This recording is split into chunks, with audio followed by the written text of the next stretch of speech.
Hari ini kita akan masuk dalam bagian yang kedua dari seri khotbah Joy is Coming.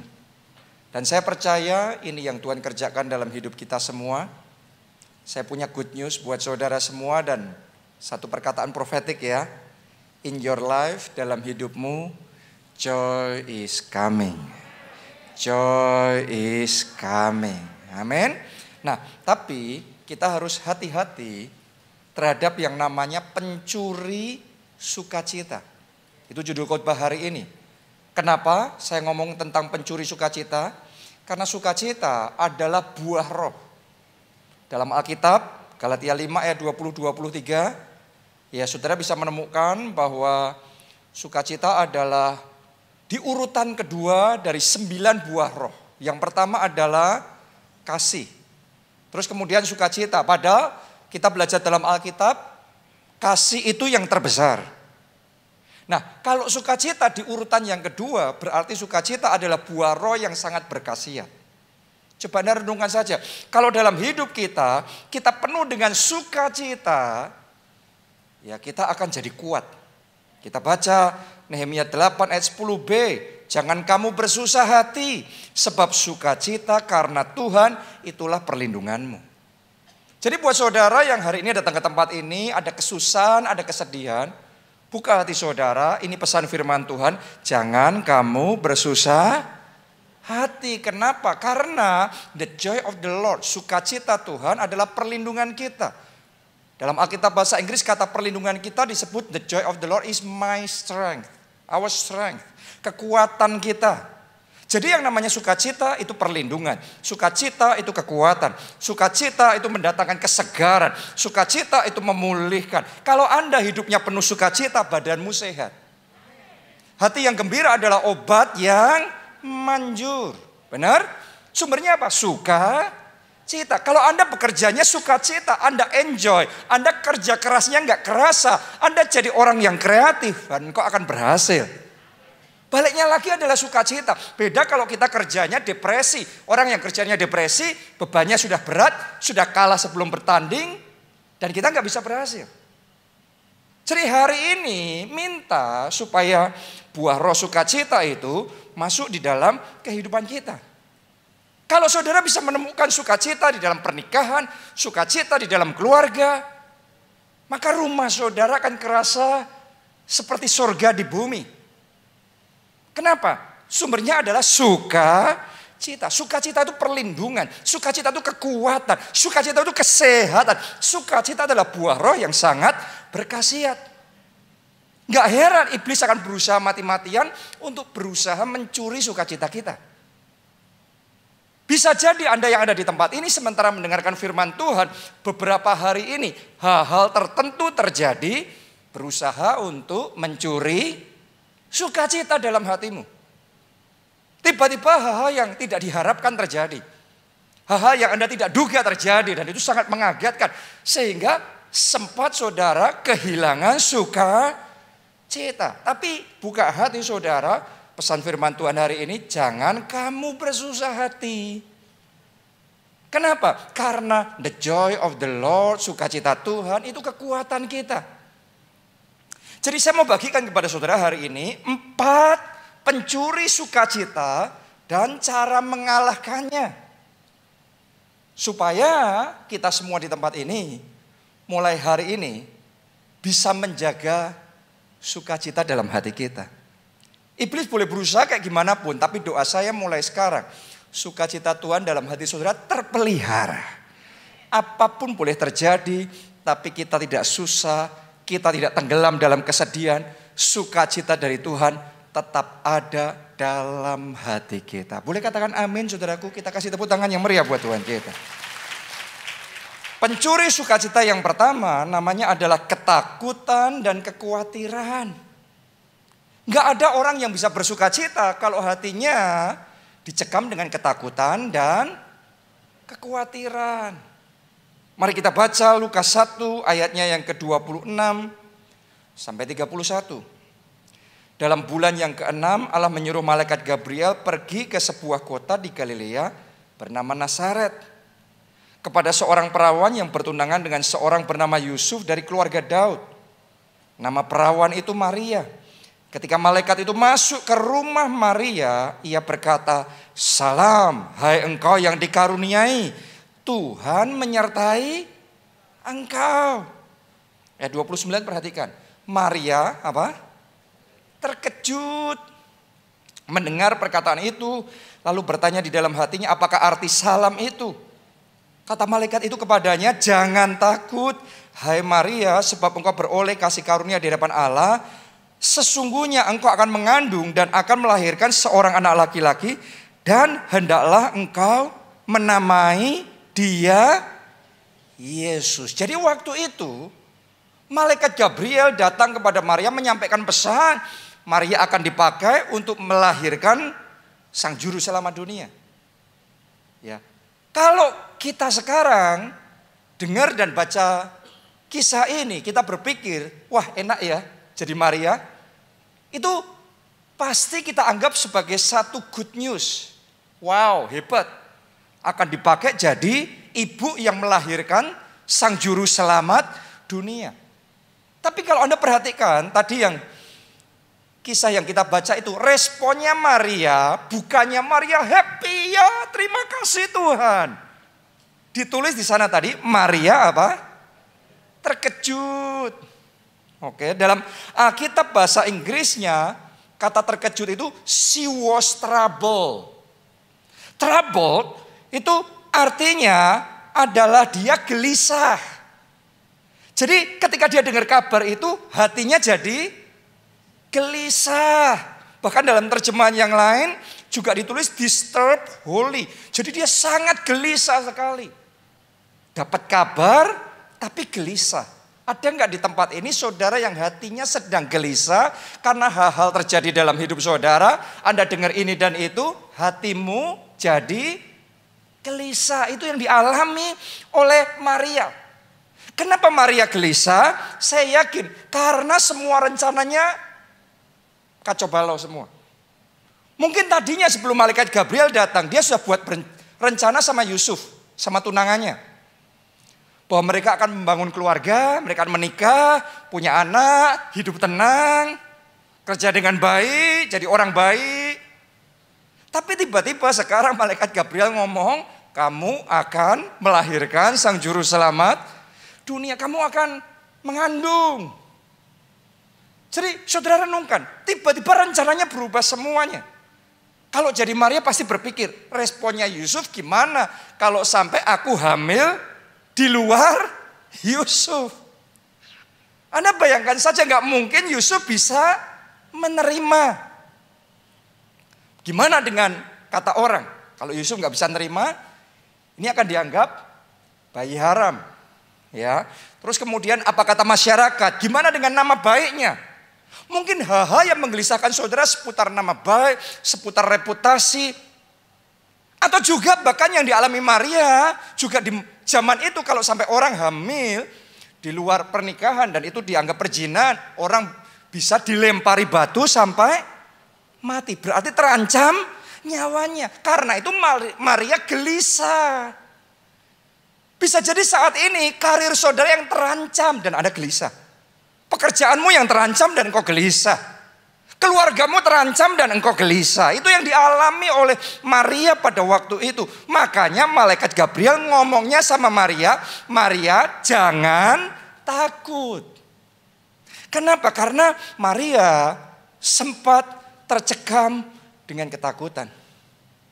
Kalau ada di antara saudara yang tercekam dengan ketakutan, pesan yang sama yang disampaikan malaikat Gabriel, saya ingin sampaikan kepada saudara, jangan takut.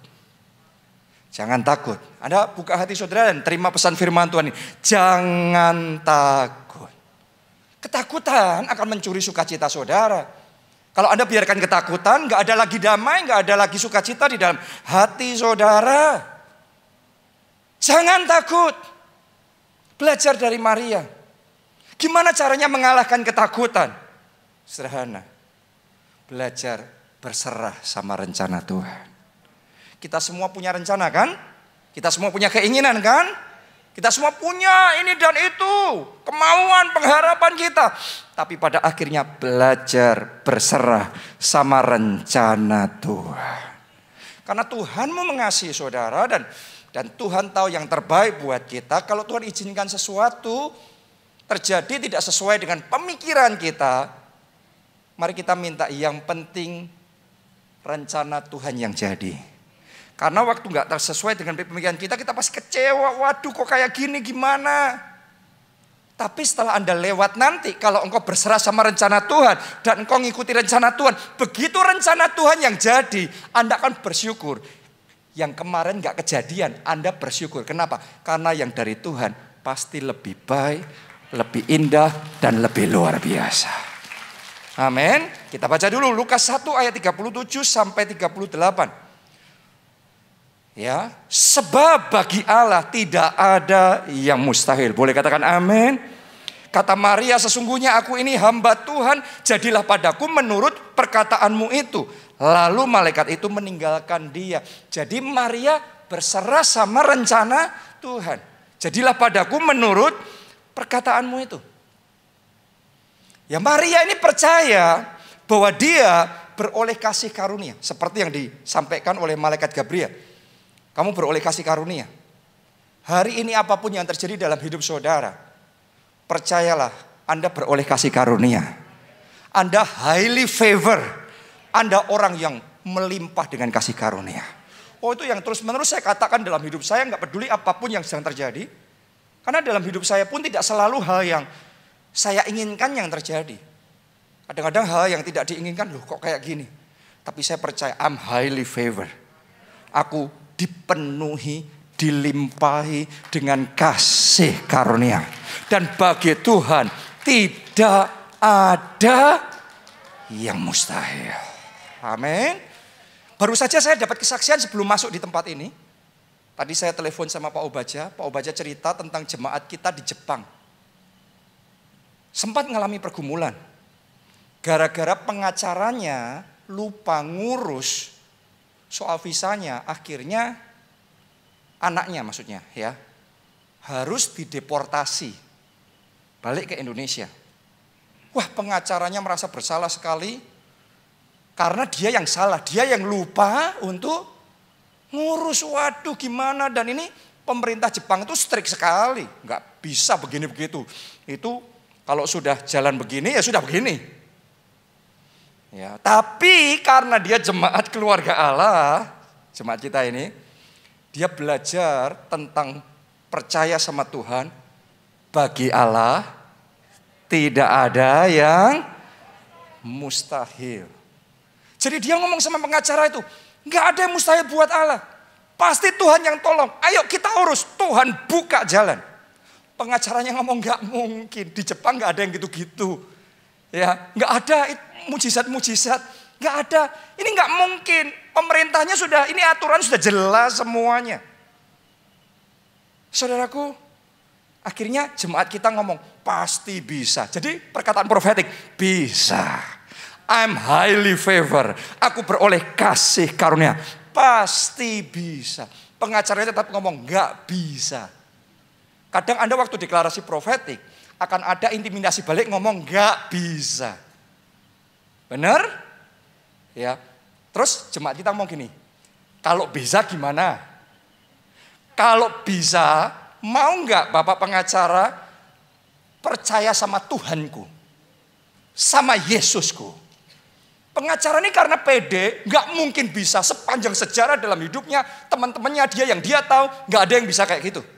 Dia ngomong oke, kalau memang bisa, aku akan percaya Tuhanmu, aku akan percaya Allahmu, aku akan percaya Yesusmu. Akhirnya diurus beneran, diurus. Waktu diurus pengacaranya sudah jalan ke sana ke sini gelisah dan ngomong oh, nggak bisa, ini sudahlah pulang aja, nggak bisa sudah pulang. Bisa. Jemaat kita mau ngomong bisa.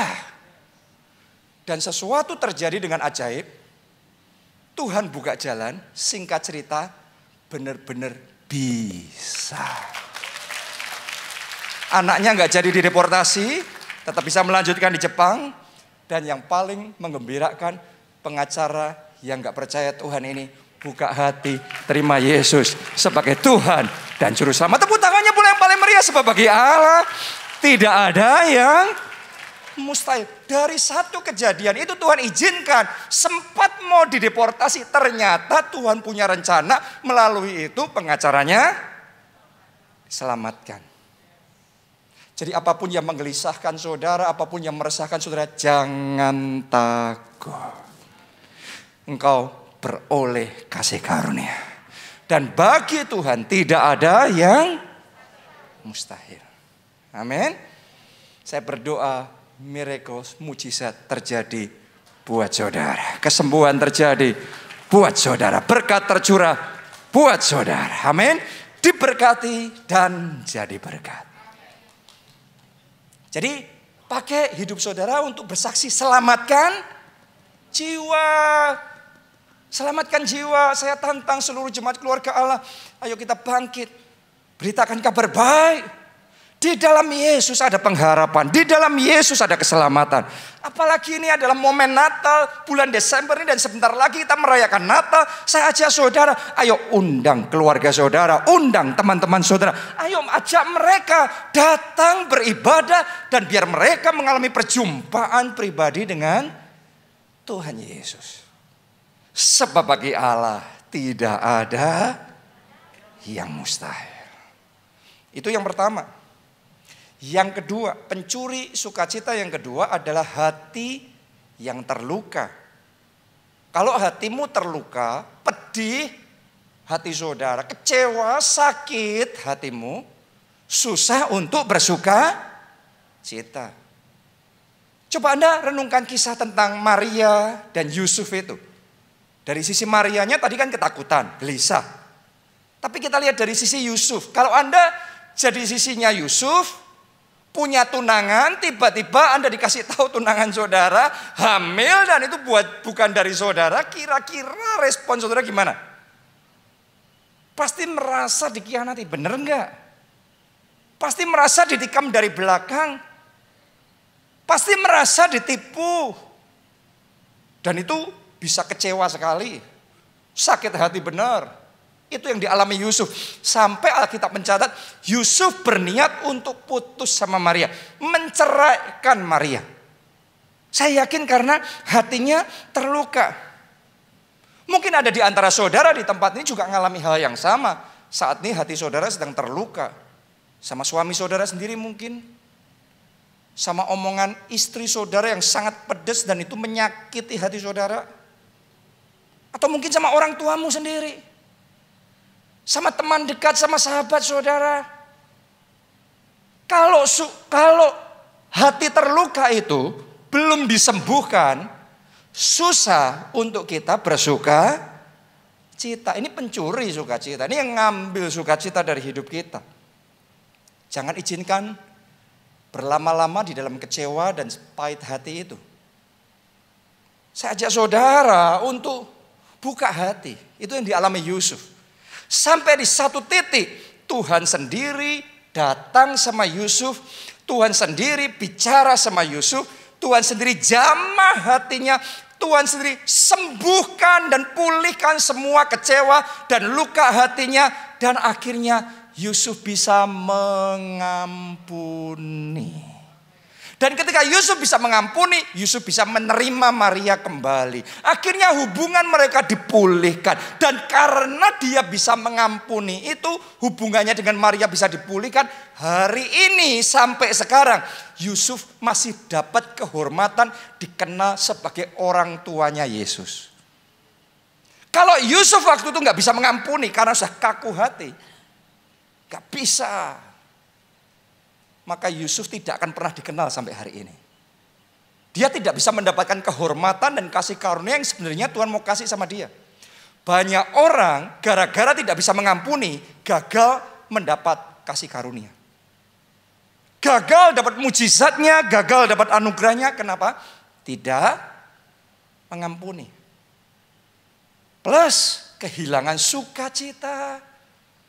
Hari ini buka hati saudara, karena masing-masing dari kita punya pergumulan, punya masalahnya, keluarga kita. Karena dalam keluarga kan kadang-kadang terjadi kerumitan-kerumitan ya. Atau mungkin dalam perhubungan di kantor saudara, di urusan bisnis saudara. Banyak hal mungkin terjadi. Dan itu membuat saudara kecewa, pahit hati. Tapi saya ajak saudara, jangan izinkan pencuri sukacita itu terus mengeringkan sukacita dalam hidupmu. Mulai hari ini ambil keputusan mengampuni. Berat memang, gak mudah memang, tetapi ketika engkau mengampuni, hatimu akan dipulihkan. Ketika hatimu dipulihkan, sukacitamu bisa meluap kembali.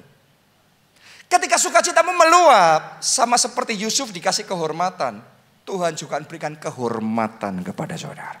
Tuhan akan berikan kasih karunia kepada saudara. Ayo mengampuni. Saya juga pernah ngalami yang namanya kecewa, sakit hati. Dulu saya sebenarnya saya orang yang suka memberi, suka bantu orang. Tapi masalahnya pada waktu itu justru orang-orang yang paling banyak saya bantu malah berbalik menikam saya dari belakang, melakukan hal-hal yang sangat amat tidak baik, ya. Dan itu membuat hati saya jadi terluka. Jadi kecewa. Dan kalau sudah hati terluka kecewa, sukacita memberi saya hilang. Ada nggak dari saudara juga ngalami seperti saya? Anda sebenarnya suka ngasih, suka bantu orang. Anda mungkin ringan tangan, tapi karena dikecewakan, akhirnya Anda kehilangan sukacita dalam memberi, sukacita dalam menjadi berkat, sukacita dalam menolong. Sukacitanya kering. Kenapa? Karena hatinya terluka. Itu yang saya alami. Sampai saya buka hati saya dan saya izinkan Tuhan jamah hati saya. Tuhan sembuhkan kecewa dan luka hati saya. Dan dari situ saya dipulihkan. Saya bisa mengampuni. Hal-hal yang di masa lalu saya bisa mengampuni. Ketika hati saya sudah pulih, sembuh. Muncul kembali sukacita dalam memberi. Sukacita dalam menabur. Dan puji Tuhan malah jauh lebih baik. Kenapa? Karena memberinya, menaburnya lebih murni. Karena sudah mengalami semuanya itu, sekarang kalau memberi menabur sepenuhnya tertuju sama Tuhan aja. Mau orang yang dibantu balesnya baik apa enggak baik, biar urusan dia sama Tuhan. No problem, silahkan dia mau gimana ya. Tapi kita lakukan semuanya itu untuk Tuhan. Dan karena kita lakukan untuk Tuhan, itu berkenan di hadapan Tuhan, itu menyukakan hati Tuhan, maka dalam hidup kita meluap dengan sukacita. Benar? Dan kita menerima anugerah yang dari Tuhan. Jangan mau hidup dalam kecewa, dalam pahit hati, apapun itu penyebabnya dalam hidup saudara, apapun itu kasusnya. Jangan biarkan kecewa, pahit hati terus mengeringkan sukacitamu.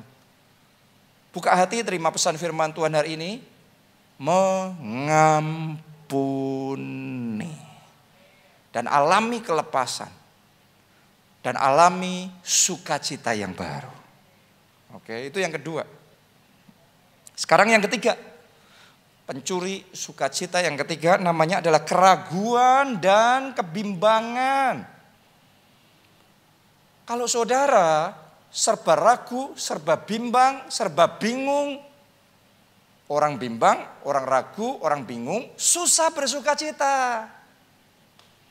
Mungkin Anda dalam situasi tertentu dalam hidup saudara, dalam persimpangan yang membuat Anda ragu, membuat Anda bimbang. Sehingga Anda gak bisa bersukacita. Itu yang dialami oleh orang-orang Majus dari timur. Masih ingat ya, dalam kisah kelahiran Tuhan Yesus ada cerita tentang orang-orang Majus dari timur yang dari jauh datang untuk mencari sang juru selamat, sang Mesias yang dilahirkan itu.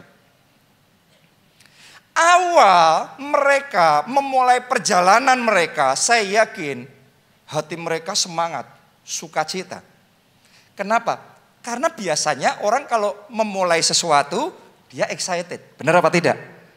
Ya, namanya Anda memulai sesuatu yang baru biasanya wah ada semangat, ada sukacita. Saya yakin itu yang dialami orang-orang Majus dari timur ini. Karena mereka melihat bintangnya di timur. Mereka melihat, wah, petunjuk dari sorga, akan lahir sang Mesias, akan lahir sang juru selamat. Maka dengan sukacita mereka berangkat. Benar apa tidak? Anda kalau merasa dapat wangsit dari sorga, dapat wahyu, dapat rema, dapat petunjuk dari langit, pasti saudara excited untuk mengerjakannya. Tapi berapa banyak dari saudara tahu bahwa yang namanya ngikuti petunjuk Tuhan itu seringkali nggak instan. Perjalanan orang-orang Majus dari timur ini butuh waktu. Dan di dalam perjalanan mereka yang cukup panjang itu, karena mereka dari tempat yang jauh, mereka mengalami banyak tantangan.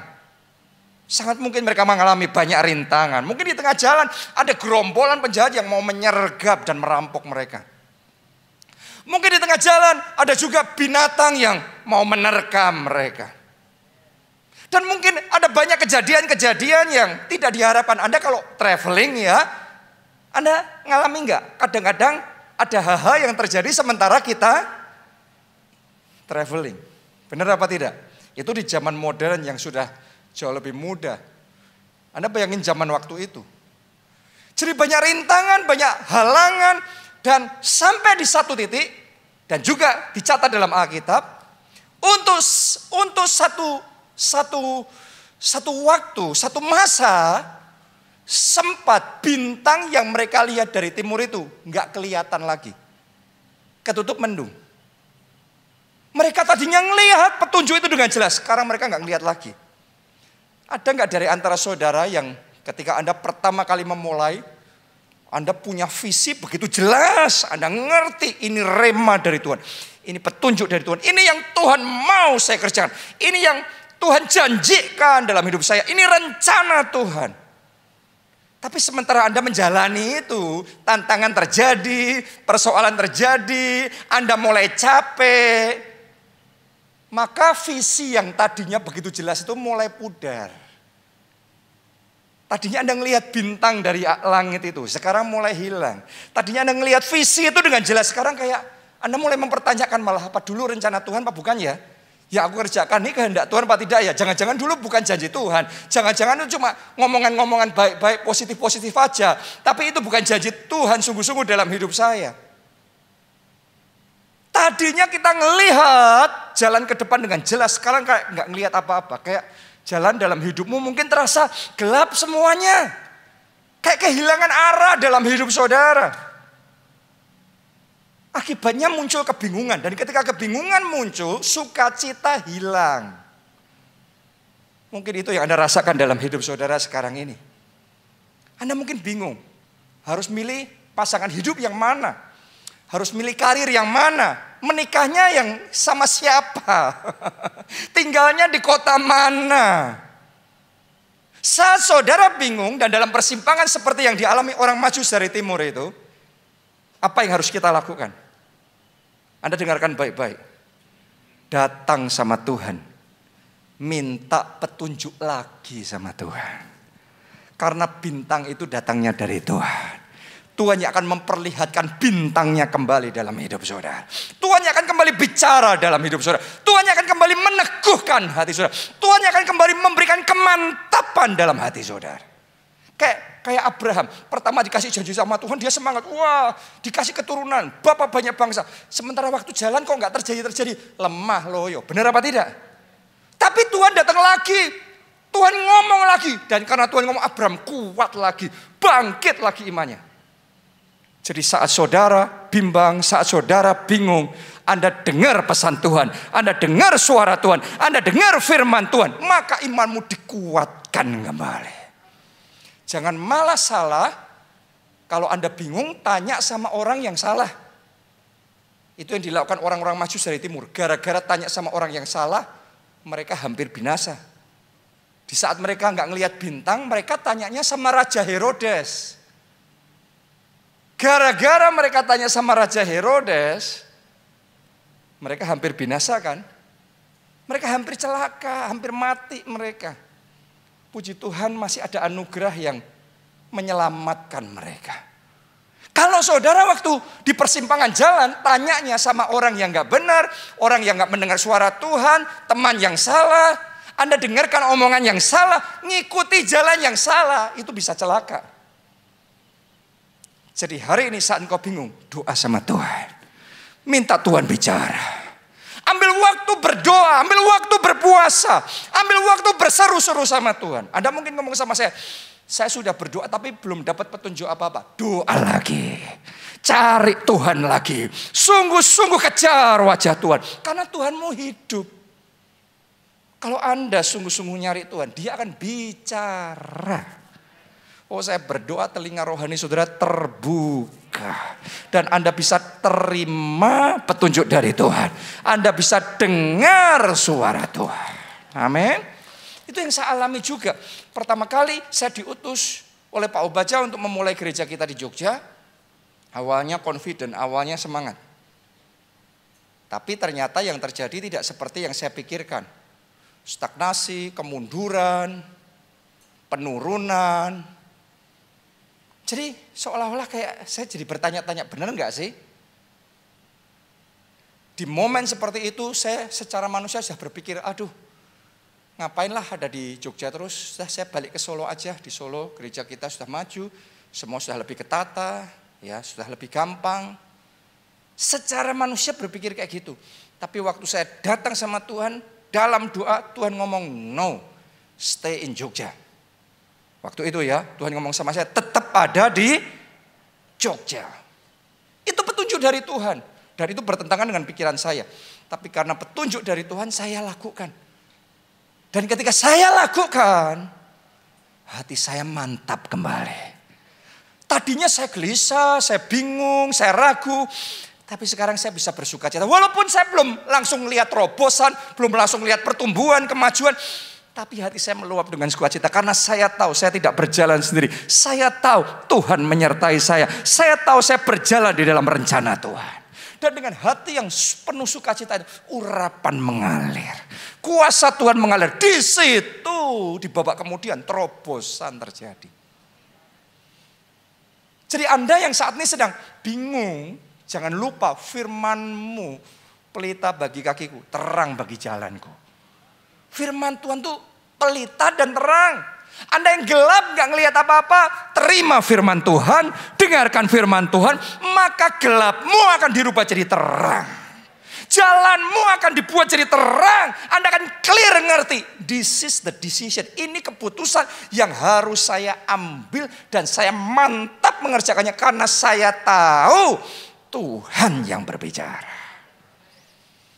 Di setiap momen dalam kehidupan saya ketika saya bingung, saya selalu ambil waktu untuk mencari Tuhan. Sampai saya dapat jawaban dari Tuhan. Kadang cepat, kadang lama. No problem. Tapi kita terus menanti-nantikan Tuhan. Saya berdoa melalui firman Tuhan ini, hatimu dimantapkan kembali. Yang kemarin sempat goyah, hatimu, imanmu dibangun kembali. Amin. Itu yang ketiga. Yang terakhir, yang keempat. Pencuri sukacita yang keempat adalah iri hati dan keserakahan. Orang kalau dipenuhi iri hati dan keserakahan susah sukacita. Contohnya Raja Herodes. Raja Herodes itu hatinya penuh dengan keserakahan dan iri hati. Karena itu susah untuk dia merasakan sukacita. Ya, Raja Herodes itu punya 10 istri. Dan itu pun masih kurang, dia merasa tidak bahagia dalam pernikahannya. Terus, gara-gara dia curiga mau dikudeta sama istri-istri dan anak-anaknya, dia bunuhin istri-istri dan anak-anaknya. Orang kalau hatinya dikuasai keserakahan dan iri hati, gak merasa aman, gampang curiga. Benar apa tidak? Itu yang dialami oleh Raja Herodes. Makanya gak ada sukacita di dalam kehidupannya. Hari ini mari kita teliti. Dan mari kita potong iri hati. Mari kita potong keserakahan dari hati kita. Apa yang harus kita lakukan? Belajar miliki rasa cukup. Dan mengucap syukur. Amin. memiliki visi besar visi harus besar. Karena bagi Tuhan tidak ada yang mustahil. Tapi untuk apa yang sudah ada sekarang ini? Belajar miliki rasa cukup. Dan mengucap syukur. Maka hatimu akan meluap dengan sukacita. Amin. Anda tidak harus jadi number one yang untuk bersukacita. Anda saat ini juga bisa memulai sukacita. Gak usah nunggu nanti. Sukacita itu jangan nanti. Sukacita itu sekarang. Doa saya itu jenis sukacita yang akan kau rasakan sepanjang hidupmu. Bukan sukacita nanti-nanti. Tapi sukacitamu sekarang. Tepuk tangannya pula yang paling meriah buat Tuhan kita. Karena itu jangan iri hati. Jangan serakah. Dan tesnya untuk melihat kita ini iri hati apa tidak dalam hati kita. Coba tes. Kalau Anda bicara sama orang yang Anda anggap saingan. Mungkin itu kakak saingan saudara. Atau adik saingan. Atau pengusaha saingan. Ya, atau pejabat saingan. Atau siapapun yang kita anggap sebagai saingan. Ketika seseorang bicara tentang saingannya, Anda bisa melihat omongan yang kita ucapkan, kita perkatakan, itu menunjukkan iri hati apa tidak. Iri hati apa berbesar hati ketika melihat saingan saudara lebih sukses, lebih maju daripada saudara. Banyak orang ketika sudah bicara tentang saingan ngomongnya pokok negatif terus. Dulu saya juga gitu. Tapi saya belajar, Tuhan ampuni saya. Saya belajar mengucap syukur, saya belajar memiliki rasa cukup. Dan mulai belajar ngomong yang positif tentang orang lain, ngomong yang baik tentang orang lain. Dan itu tidak mudah. Di sini tarik-tarikan di hati, karena sudah punya niat gitu pun munculnya negatif lagi. Munculnya negatif lagi. Tapi hari ini mari buka hati, terima firman Tuhan. Dan saya percaya kalau Anda bisa berbesar hati, Anda bisa potong kesalahan, potong iri hati, Anda berbesar hati, sukacita akan meluap dalam hati saudara. Amin. Gara-gara Kain iri hati sama Habel, dia nggak bisa sukacita loh. Orang kalau dikuasai iri hati itu, Tuhan sudah berkati, nggak bisa sukacita. Kenapa? Ngelihatnya berkat orang lain lebih baik terus. Saudara sadari, istrimu yang terbaik, keluargamu yang terbaik, amin. Pekerjaanmu yang terbaik. Rencana Tuhan dalam hidupmu yang terbaik. Semua yang Tuhan rancangkan dalam hidup kita itu yang terbaik. Karena itu mari kita mengucap syukur karena Tuhan baik. Mari bangkit berdiri. Kita nyanyikan lagu ini bersama-sama.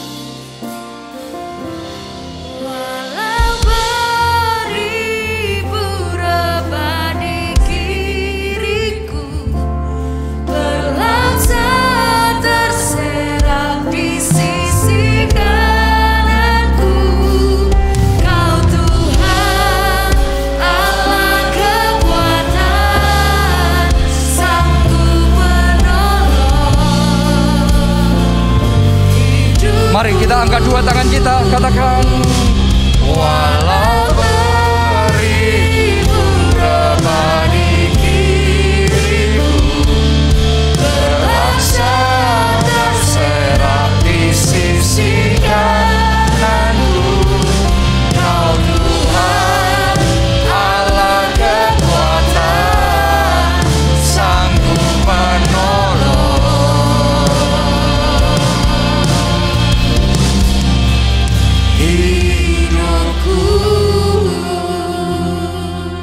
Saya mau berdoa supaya hati kita semuanya dipenuhi sukacita. Amin. Bahkan kalau sempat untuk sekian waktu sukacita itu dicuri sama iblis. Hari ini saya berdoa, Tuhan pulihkan kembali sukacita itu dalam hati saudara. Amin. Kalau untuk sekian lamanya Anda kehilangan senyum di wajah saudara, Anda kehilangan hati yang Anda tidak lagi merasakan sukacita di hati saudara. Anda gelisah, Anda takut dengan apa yang terjadi.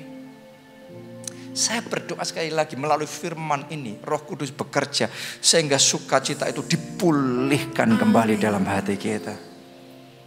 Dan kunci untuk mengalami sukacita dari Tuhan adalah kita terima Yesus jadi Tuhan dan Juru Selamat kita.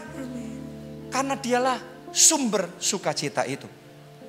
Dan kalau Anda dapat sukacita dari Tuhan, itu kekuatanmu, itu penghiburanmu, itu kesehatanmu, itu kesembuhanmu, itu kemenanganmu, itu mujizatmu.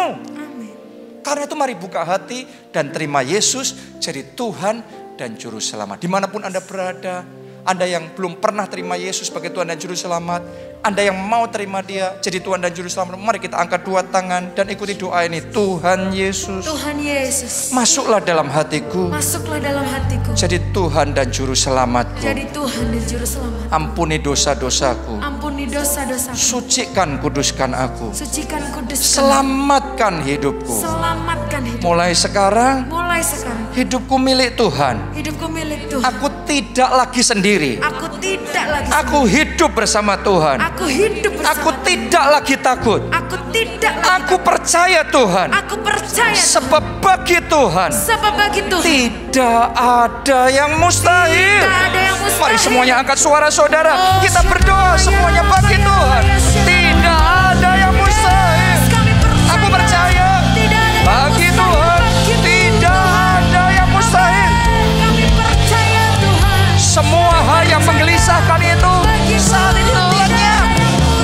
Semua ketakutan, semua kekhawatiran itu lenyap. Masa depanmu aman di dalam tangan Tuhan. Oh, masa depanmu aman di dalam tangan Tuhan. Sebab bagi Tuhan tidak ada yang mustahil. Jangan susah hati, jangan takut, jangan khawatir. Engkau beroleh kasih karunia. Engkau beroleh kasih karunia. Engkau beroleh kasih karunia. Jesus, Jesus, Jesus. Kuatkan kami Tuhan. Kuatkan hati kami kembali ya Tuhan.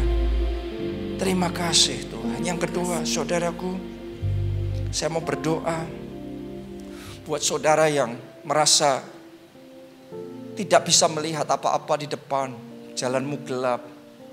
Kau merasa gak tahu apa yang harus engkau lakukan, gak tahu apa yang harus engkau kerjakan. Jangan pernah lupa firman Tuhan, pelita bagi kaki kita dan terang bagi jalan kita. Kalau Anda dapat firman Tuhan, jalanmu jadi terang, pikiranmu jadi terang. Saudara kan punya clarity yang sangat tajam. Dan Anda ketika ngambil keputusan, Anda nggak menebak-nebak. Orang kalau menebak-nebak, meraba-raba, sederhana. Karena dia dalam kegelapan. Makanya dia coba-coba, dia meraba-raba. Kenapa? Karena dalam kegelapan. Tapi kalau saudara dapat terang, Anda langsung ngerti. Oh, pintunya di sana, Anda jalannya langsung. Orang ngambil keputusan gitu. Kalau Anda dapat rema dari Tuhan, Anda nggak bingung dengan kondisi yang tidak menentu. Kondisinya tidak menentu, benar. Di zaman sekarang ini banyak sekali ketidakpastian. Tapi kalau Anda dapat rema dari Tuhan, walaupun dunia gonjang-ganjing, Anda jalannya kokoh. Anda jalannya mantap. Karena Anda ngikuti Tuhan yang jadi jaminan pasti dalam hidup saudara. Jadi siapa di sini yang mau supaya firman Tuhan ini menerangi jalan hidup saudara? Mari angkat dua tangan saudara, katakan Tuhan Yesus, Tuhan Yesus, berbicaralah, berikan remamu, berikan petunjukmu, dan terangi jalanku. Mari semuanya berdoa, terangi jalanku, terangi jalanku, beri rema, biar bintang itu terlihat kembali, biar bintang di langit itu terlihat kembali. Buka mataku supaya aku melihat bintang-Mu. Pakai aku Tuhan. Oh,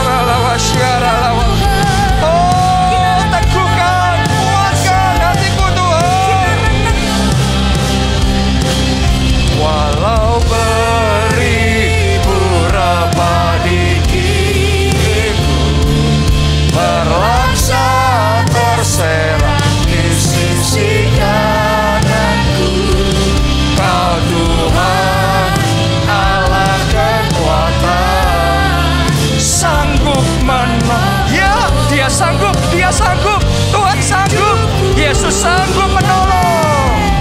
Walau beribu raba di kiriku, berlaksa terserak di sisi kananku, Kau Allah, Allah kekuatan, sanggup menolong.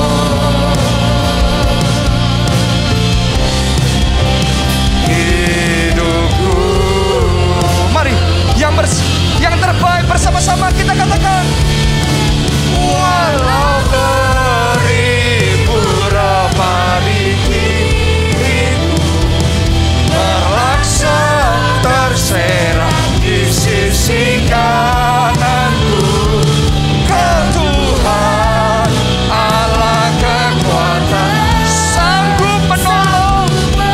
Dia sanggup menolong engkau, Dia sanggup menolong keluargamu, Dia sanggup menolong pekerjaanmu. Amin, amin, amin, amin, amin.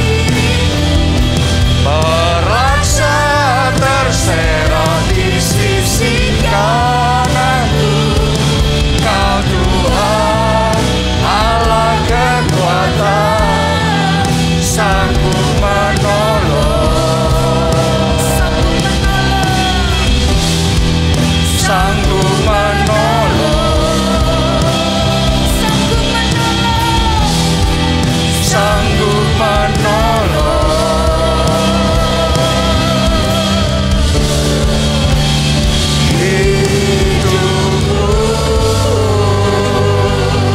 Terima kasih Tuhan. Thank you Jesus. Mari kita angkat dua tangan kita dan aminkan berkat Tuhan ini. Diberkatilah saudara oleh Tuhan.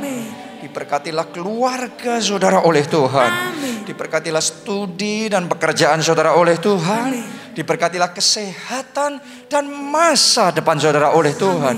Dan diberkatilah pertumbuhan rohani serta pemberitaan Injil saudara oleh Tuhan. Dalam anugerah Allah Bapa, cinta kasih Yesus Kristus dan persekutuan dengan Roh Kudus sekarang sampai selama-lamanya. Mari bersama-sama kita katakan amin.